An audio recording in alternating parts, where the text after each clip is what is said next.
Since our last episode, we have installed our rack and pinion steering in our Ferrari. We have installed all of our brake lines in our Ferrari. We have installed our fuel lines.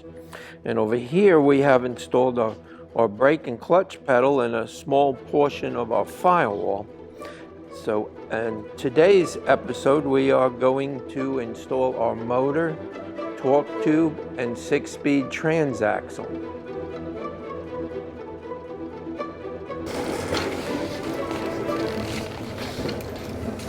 Today I had Taylor Johnson assist me with installing the motor and transaxle and everything.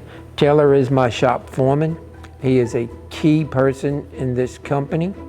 He is such a car guy. He actually has engines tattooed on his arm. So I couldn't ask for a better person to work for me. He fixes anything and everything that needs to be fixed. I rely on him tremendously.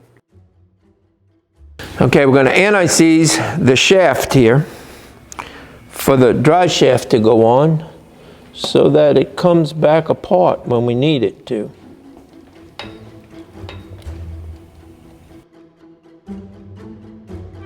My name is Taylor Johnson, and kind of what I do is I'm the shop foreman here at Paramount Classic Cars. I kind of oversee pretty much what goes on back in the shop. I handle a lot of the customer stuff. You know, some of the bigger projects, a lot of the more intense wiring, stuff like that, I usually handle. And lately what we've been working on is a 57 Ferrari that we've got right here. Pretty much every day, come in, you know, it's an awesome job. I mean, you have some days where you got a headache, but you know, that's with anything. Nothing can be perfect in life.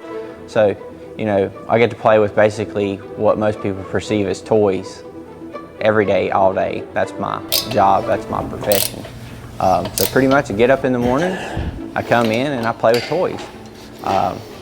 You know, we'll have customers, they have specialty cars and stuff like that they want something updated, something to make it a little more modern. So, you know, it could be, they want air conditioning, they want power brakes, they want rack and pinion steering.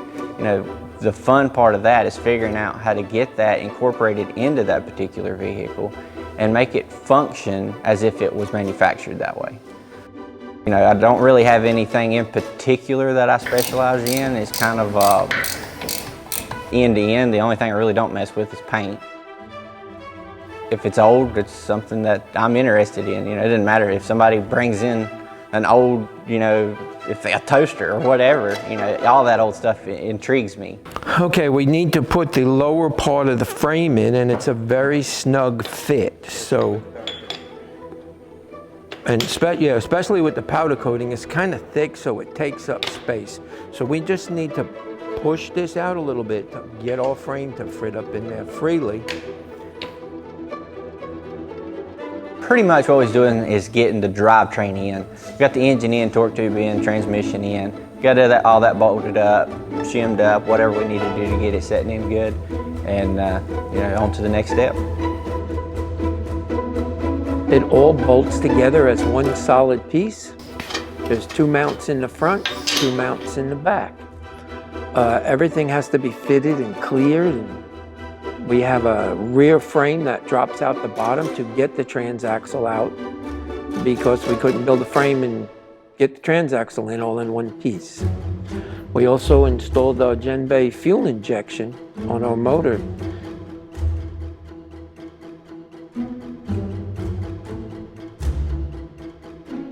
In our next episode, we're going to finish the rear end and put all the rear suspension on the car and some of the components, oil coolers and fuel pumps, and get it ready to be plumbed.